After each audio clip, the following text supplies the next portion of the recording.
Hello प्यारे बच्चों, मैं शशांक तिवारी आपके अपने यूट्यूब चैनल फ्लैक्स कोचिंग में। जैसा कि थंबनेल देख के आपको जानकारी हो गई होगी कि आज हम लोग रसायन विज्ञान के कौन से टॉपिक पर बात करने वाले हैं, कौन से टॉपिक पर चर्चा करने वाले हैं। तो आज की जो टॉपिक है वो बहुत इंपॉर्टेंट है बोर्ड एग्जाम के हिसाब से, क्योंकि बोर्ड एग्जाम में जो टॉपिक आज की हम लोग लेके आए हैं, जो हेडिंग आज हम लोग पढ़ेंगे, वो हेडिंग बोर्ड एग्जाम में बहुत इंपॉर्टेंट रोल करता है। तो आज हम लोग जो हेडिंग पढ़ने वाले हैं, देर ना करते हुए आज की हेडिंग पर आते हैं। तो आज की अपनी दो टॉपिक होगी। एक पहली टॉपिक है रासायनिक समीकरण। रासायनिक समीकरण किसे कहते हैं या रासायनिक समीकरण क्या होता है, और दूसरी आज की अपनी टॉपिक है रासायनिक समीकरण को संतुलित कैसे करें।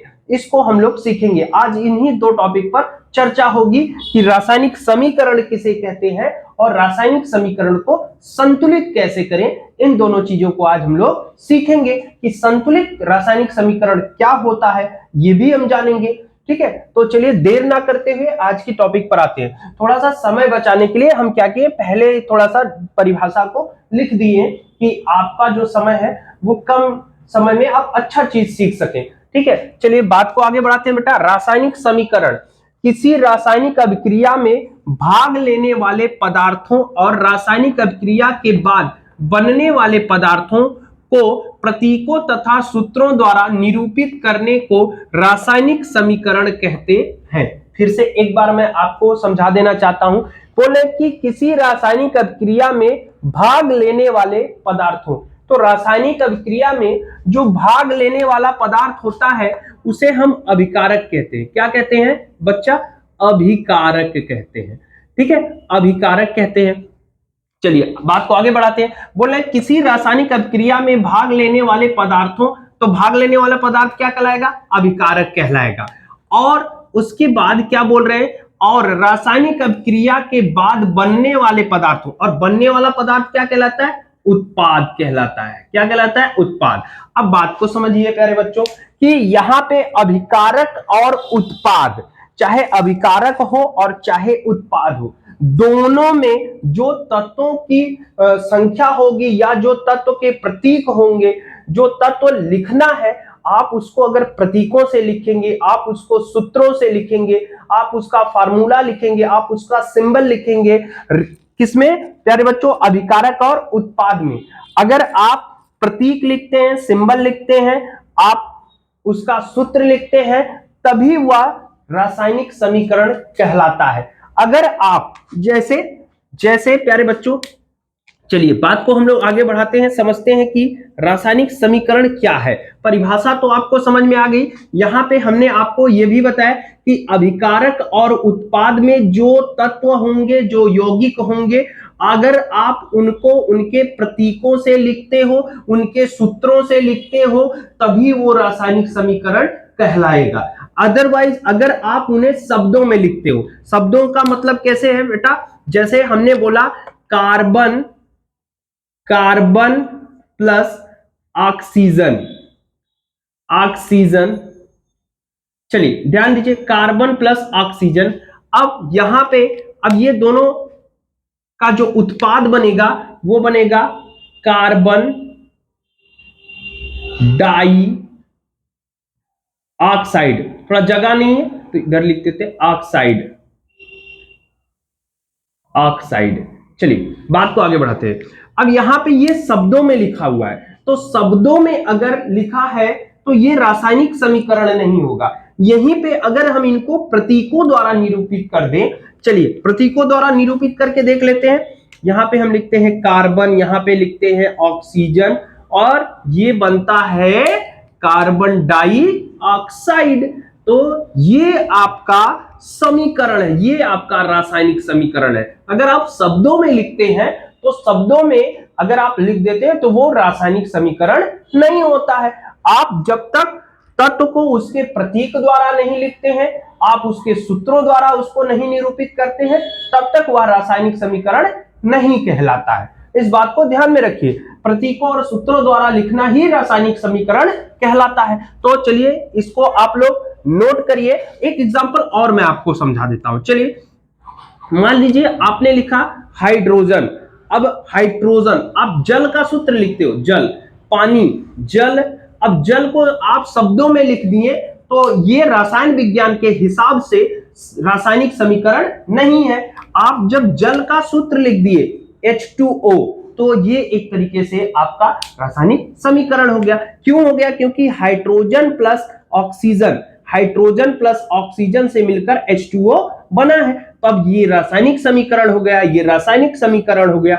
लेकिन ये आपका रासायनिक समीकरण नहीं होगा। हम बार बार आपको बोल रहे हैं कि शब्दों में लिखना रासायनिक समीकरण नहीं होगा। जब तक आप उसे उसके प्रतीक या सूत्र द्वारा नहीं लिखेंगे तब तक वह रासायनिक समीकरण नहीं रहेगा। इस बात को हमेशा नोट करके रखिएगा और इसको पूरा आप एक बार देख लीजिए, एक बार इसको नोट करिए और समझिए कि रासायनिक समीकरण किसे कहते हैं। रासायनिक अभिक्रिया में भाग लेने वाले पदार्थ अभिकारक और उसके बाद बनने वाला पदार्थ उत्पाद, दोनों को आप प्रतीकों और सूत्रों द्वारा लिखोगे तभी रासायनिक समीकरण होगा। इसको आप लोग नोट करिए। तो आप लोग इसको नोट कर लिए, मैं इसको इरेज करता हूं और इसके बाद हम लोग चलते हैं अपनी दूसरी टॉपिक पर। जो दूसरी टॉपिक आज आप लोग की होने वाली है वो है रासायनिक समीकरण को संतुलित कैसे करते हैं, या संतुलित रासायनिक समीकरण क्या होता है। ठीक है, बहुत इंपॉर्टेंट पॉइंट है प्यारे बच्चों। और अपने इस फ्लैक्स कोचिंग के चैनल को आप सभी लोग लाइक करें, सब्सक्राइब करें और बेल आइकन को जरूर दबाएं ताकि आप तक नए नए अपडेट मिलते जाएं और आप एकदम बेहतर तरीके से पढ़ें, आपकी बोर्ड एग्जाम की तैयारी एकदम बेहतर हो। ये देखते हुए अपनी पूरी फ्लैक्स टीम एक एक क्वेश्चन पर वर्क कर रही है जो आप तक पहुंचाया जाएगा ताकि आपका रिजल्ट बहुत अच्छा हो।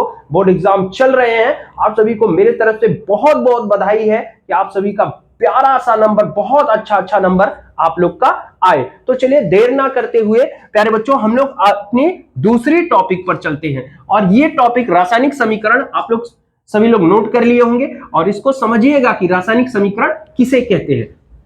अगर ऐसा कुछ भी रहे तो आप कमेंट बॉक्स में लिखिएगा, मैं आपको हर एक क्वेश्चन का जवाब दूंगा। इससे आप निश्चिंत रहें और आप मेहनत से पढ़ते रहें। चलिए आज की दूसरी जो टॉपिक है अपनी प्यारे बच्चों वो है संतुलित रासायनिक समीकरण। संतुलित रासायनिक समीकरण किसे कहते हैं? संतुलित रासायनिक समीकरण किसे कहते हैं? किसे कहते हैं? चलिए देर ना करते हुए आज हम लोग इस पर चर्चा भी कर लेते हैं कि संतुलित रासायनिक समीकरण किसे कहते हैं। अभी हम लोगों ने पढ़ा कि रासायनिक समीकरण किसे कहते हैं और अब यहां पे पढ़ने जा रहे हैं कि संतुलित रासायनिक समीकरण किसे कहते हैं। इंग्लिश में इसी को बोलते हैं बैलेंस इक्वेशन। ठीक है, अब बैलेंस कैसे करते हैं किसी भी इक्वेशन को, उसको हम सीखेंगे। या सबसे पहले इसकी परिभाषा को जान लेते हैं कि इसकी परिभाषा क्या होती है कि संतुलित रासायनिक समीकरण किसे कहते हैं। जब किसी रासायनिक समीकरण, ध्यान से समझिए, जब किसी रासायनिक समीकरण, कोई भी रासायनिक समीकरण हो, उनमें दोनों पक्षों में जो तत्व उपस्थित हो, जो यौगिक उपस्थित हो, उनके परमाणुओं की संख्या अगर समान होती है तो आपका संतुलित रासायनिक समीकरण होता है। तो चलिए बात को हम लोग आगे बढ़ाते हैं और अपने इसकी परिभाषा पर चलते हैं।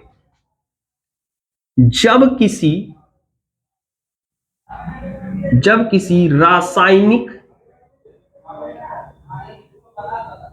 समीकरण में दोनों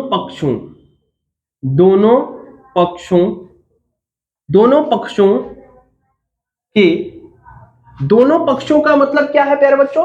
दोनों पक्ष। रासायनिक समीकरण में दो पक्ष कौन कौन से होते हैं? इसके पहले अभी हमने आपको पढ़ाया दो पक्ष कौन कौन से होते हैं। दोनों पक्ष में अभिकारक और उत्पाद रिएक्टेंट एंड प्रोडक्ट। ठीक है प्यारे बच्चों, रिएक्टेंट एंड प्रोडक्ट, अभिकारक और उत्पादों की परमाणुओं की संख्या, परमाणुओं की संख्या, परमाणुओं की संख्या समान हो, समान हो तो ऐसे समीकरण को, ऐसे समीकरण को, ऐसे समीकरण को संतुलित, संतुलित, संतुलित रासायनिक, रासायनिक समीकरण, समीकरण कहते हैं। चलिए ध्यान दीजिए प्यारे बच्चों, यहां पे हमने आपको बताया संतुलित रासायनिक समीकरण किसे कहते हैं। तो आप ध्यान से समझिए, जब किसी रासायनिक समीकरण में, जब किसी भी रासायनिक समीकरण में दोनों पक्षों के, दोनों पक्ष मतलब अभिकारक और उत्पाद में उपस्थित परमाणुओं की संख्या, परमाणुओं की संख्या अगर समान होती है तो ऐसे समीकरण को संतुलित रासायनिक समीकरण कहते हैं। ध्यान दीजिए, एग्जाम्पल करके हम लोग देखते हैं, जैसे जैसे Na+Cl, Na+Cl। अब आपको पता है कि सोडियम और क्लोरीन जब रिएक्शन करता है तो NaCl बनाता है। क्या बनाता है? NaCl। अब यहां पे ध्यान दीजिए, ये एक संतुलित रासायनिक समीकरण आपको दिख रहा है। क्यों दिख रहा है? क्योंकि अभिकारक और उत्पाद दोनों पक्षों में परमाणुओं की जो संख्या है या जो अणुओं की संख्या होती है, अगर वह समान है तभी वह संतुलित रासायनिक समीकरण होता है। अगर नहीं है तो हम समीकरण को संतुलित करते हैं। तो संतुलित कैसे करेंगे अभी आगे मैं आपको समझाऊंगा। तो यहां पे पहले देख लेते हैं कि यह संतुलित है कि नहीं। चलिए, यह आपका अभिकारक है। क्या है? अभिकारक, अभिकारक, और ये आपका उत्पाद है। ध्यान दीजिए, अब यहां पे सोडियम कितना है प्यारे बच्चों? 1। यहां पे क्लोरीन कितना है? 1। इसमें सोडियम कितना है? 1। इसमें क्लोरीन कितना है? 1। अब अभिकारक और उत्पाद दोनों तरफ के पक्षों की जो संख्या है, चाहे अभिकारक हो चाहे उत्पाद, बराबर है, तो यह संतुलित रासायनिक समीकरण है। अब हम आगे सीखेंगे कि अगर संतुलित नहीं रहेगा समीकरण तो हम उसको संतुलित कैसे करेंगे, हम उसको संतुलित किस प्रकार से कर सकते हैं। तो आप एक बार इसको फिर से मैं रिपीट करता हूं कि जब किसी रासायनिक समीकरण में दोनों पक्षों के, दोनों पक्ष कौन कौन से? अभिकारक और उत्पाद के परमाणुओं की संख्या समान हो तो ऐसे समीकरण को संतुलित रासायनिक समीकरण कहते हैं। और आपके सामने एक एग्जांपल हमने संतुलित रासायनिक समीकरण का रख दिया कि अभिकारक में जितने तत्व हैं, जितने परमाणु हैं, उतने ही उत्पाद में भी परमाणु हैं। अगर दोनों समान हैं तो संतुलित है। चलिए इसको आप लोग नोट कर लीजिए, फिर हम लोग अगले टॉपिक पर चल रहे हैं। चलिए प्यारे बच्चों, जैसा कि आप लोग इसको नोट कर लिए होंगे, और अगली टॉपिक में मैं आपको सिखाने जा रहा हूं कि रासायनिक समीकरण को संतुलित कैसे करें। अगली टॉपिक है अपनी कि रासायनिक समीकरण को संतुलित कैसे करें। यहां पे तो हमने आपको एकदम संतुलित रासायनिक समीकरण सिखाया, लेकिन अगर रासायनिक समीकरण संतुलित नहीं रहेगा तो हम उसको संतुलित कैसे करेंगे, आगे हम लोग इसको पढ़ते हैं। चलिए, और चैनल को एकदम सब्सक्राइब करते रहिए आप लोग, और बेल आइकन को जरूर दबाइए ताकि आप लोग को अच्छी अच्छी वीडियो मिलती रहे जो आपके बोर्ड एग्जाम में यूजफुल हो। तो अगली टॉपिक हम लोगों की है कि रासायनिक समीकरण को संतुलित कैसे करें। चलिए बेटा, हेडिंग हम लोग डाल लेते हैं, रासायनिक, रासायनिक समीकरण को, समीकरण को संतुलित, संतुलित मतलब समझते हैं, इंग्लिश में इसको बैलेंस बोलते हैं, बैलेंसिंग, संतुलित कैसे करें। चलिए, ये अपनी टॉपिक है कि कोई भी अगर रासायनिक समीकरण है और वह संतुलित नहीं है तो हम उसको कैसे संतुलित कर पाएंगे।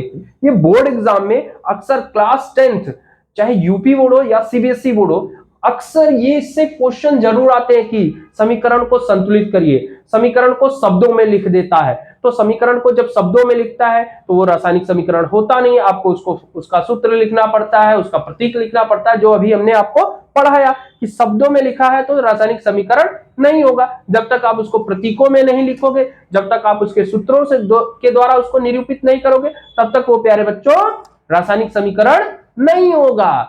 तो चलिए हम पढ़ते हैं रासायनिक समीकरण को संतुलित कैसे करें। तो चलिए पहला एग्जांपल हम लोग करके देखते हैं, कोई कैसे हम संतुलित करते हैं अगर समीकरण संतुलित नहीं है। चलिए एग्जांपल में किसको लेते हैं, चलिए ले लेते हैं BaCl2 + H2SO4। चलिए सबसे पहले तो रिएक्शन इसको करते हैं। अभी यहाँ पे हम लोगों को मिला अभिकारक, रिएक्टेंट। अब इसका पहले बनाएंगे प्रोडक्ट, और जब प्रोडक्ट बनाएंगे तो पता चलेगा कि संतुलित है कि नहीं है, क्योंकि दोनों पक्षों के अभिकारक और उत्पाद, दोनों पक्षों के परमाणुओं की या अणुओं की जो संख्या है अगर बराबर है तब तो संतुलित है, और नहीं बराबर है तो संतुलित नहीं है। तो इसको हम लोग सबसे पहले क्या करेंगे प्यारे बच्चों, संतुलित करके देखते हैं। चलिए क्या बनाएगा, ये यहां से प्लस लिया तो यहां से माइनस लेंगे, तो ये बन जाएगा BaSO4 प्लस, बचा क्या, हाइड्रोजन और क्लोरीन, क्या बन गया प्यारे बच्चों, HCl। अब दिमाग लगाइए कि ये बैलेंस है कि नहीं, संतुलित है कि नहीं। चलिए मिलाते हैं, कैसे पहले इसकी पहचान करते हैं। चलिए यहाँ पे Ba कितना है, 1 है, क्लोरीन कितना है, 2 है, और हाइड्रोजन कितना है, 2 है, सल्फर कितना है, 1 है, ऑक्सीजन कितना है, 4 है। अब दिमाग लगाते हैं कि अभिकारक में जो ये परमाणुओं की संख्या है कुछ इस तरीके से है प्यारे बच्चों। अब इधर हम चलते हैं, यहाँ पे Ba कितना है प्यारे बच्चों, Ba कितना है, 1 है, सल्फर कितना है, 1 है, ऑक्सीजन कितना है, 4 है, क्लोरीन सॉरी हाइड्रोजन कितना है, 1 है, क्लोरीन कितना है, 1 है। अब दिमाग अपने को ये लगाना है कि कौन कौन बराबर है और कौन बराबर नहीं है। तो चलिए Ba 1 इधर है तो 1 इधर भी है, और क्लोरीन 2 इधर है लेकिन क्लोरीन इधर 1 है, तो क्लोरीन बराबर नहीं है, क्लोरीन को हमें संतुलित करना है। चलिए आगे बढ़ते हैं हम लोग। तो हाइड्रोजन इधर कितना है, 2 है, और इधर हाइड्रोजन कितना है, 1 है, मतलब हाइड्रोजन भी संतुलित नहीं है।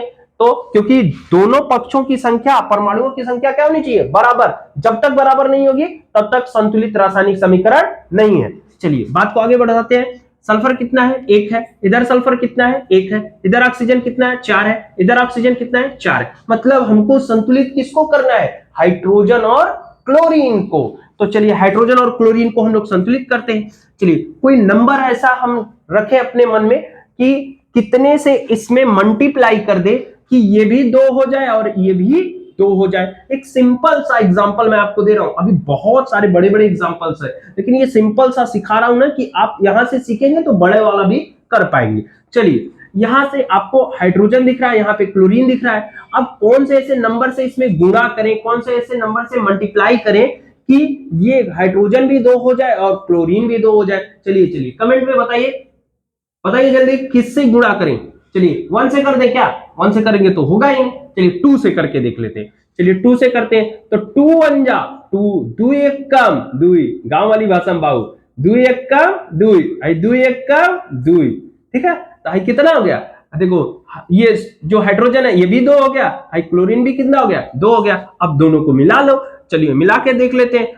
ये इधर कितना है, Ba 1 है, इधर क्लोरीन कितना है, 2 है, इधर क्लोरीन कितना हो गया, 2 हो गया, इधर हाइड्रोजन कितना है, 2, इधर हाइड्रोजन कितना हो गया, 2 हो गया, इधर सल्फर कितना है, 1, इधर सल्फर 1, इधर ऑक्सीजन 4, इधर ऑक्सीजन 4। अब ये हो गया संतुलित रासायनिक समीकरण।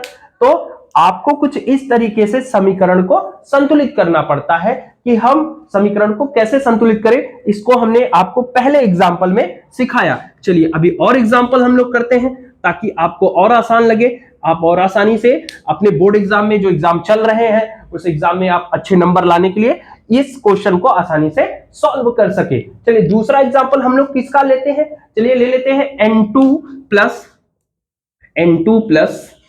प्लस किसको लेते हैं, N2 प्लस N2 3H2 कर लेते हैं। चलिए 3H2 कर लेते हैं, ठीक है। और ये बनाएगा क्या बनाएगा, ये NH3 हो जाएगा। क्या हो जाएगा?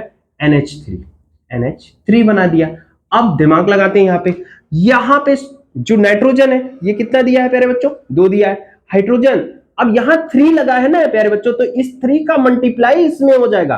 तो 3 दूना 6, 3 2 जा 6, कितना हो गया? 6। वाह, यहां हाइड्रोजन कितना हो गया? 6 हो गया। अब इधर चलते हैं, इधर देखते हैं, इधर नाइट्रोजन कितना है?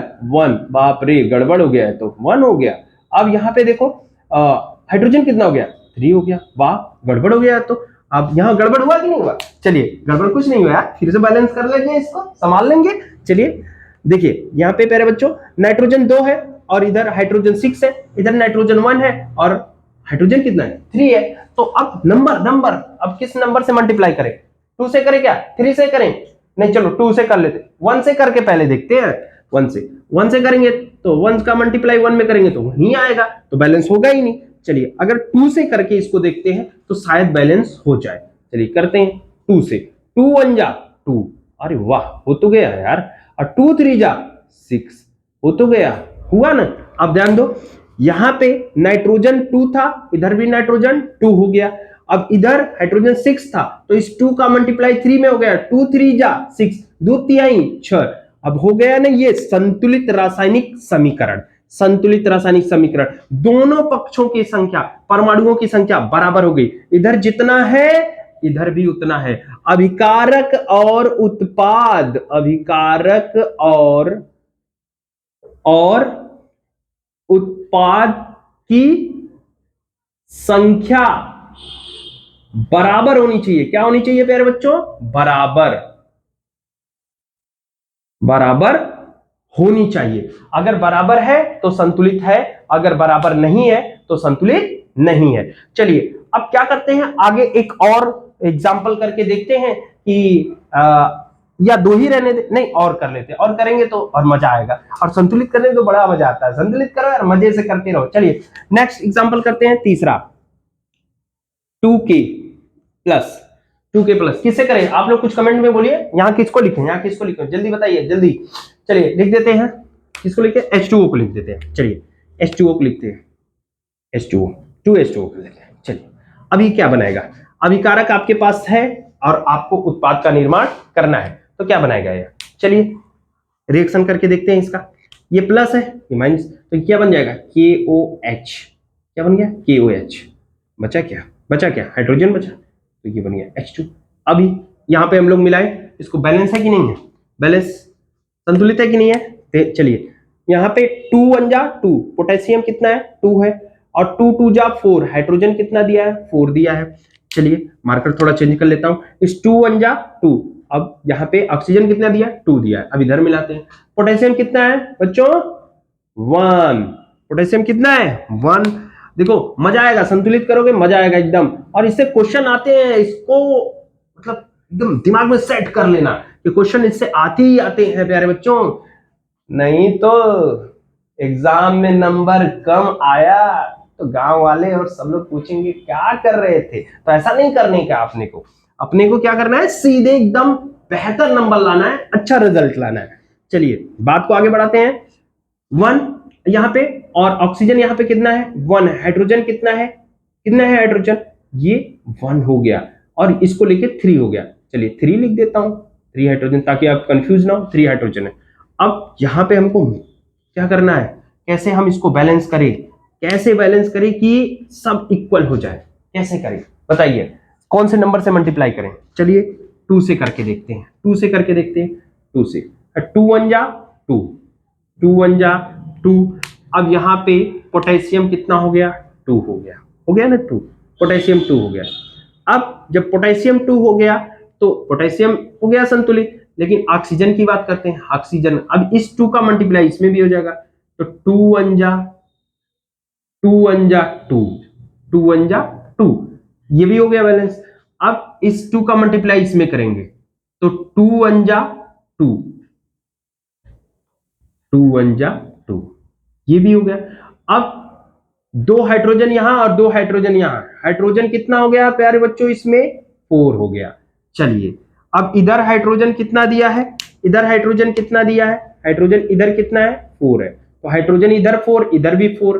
ठीक है, अब पोटेशियम इधर कितना दिया है, 2 दिया है, और इधर पोटेशियम कितना हो जाएगा बच्चों, इधर भी 2 हो गया। इधर ऑक्सीजन कितना दिया है, इधर ऑक्सीजन कितना दिया है, ऑक्सीजन इधर दिया है 2, और इधर ऑक्सीजन कितना हो जाएगा प्यारे बच्चों, 2। अब सब बराबर है ना, सब बराबर है, तो ये हो गया संतुलित रासायनिक समीकरण। तो आपको बोर्ड एग्जाम में प्यारे बच्चों कुछ इस तरीके से, जैसे हमने आपको सिखाया, कुछ इस तरीके से क्वेश्चन आएंगे रासायनिक समीकरण को संतुलित करने के लिए। तो आप कुछ इस ट्रिक से, कुछ इस तरीके से रासायनिक समीकरण को संतुलित करिएगा और अच्छे नंबर एकदम इकट्ठा करिएगा। और आपसे हम लोग मिलते हैं अगली वीडियो में नए टॉपिक के साथ। तब तक के लिए थैंक यू, जय हिंद।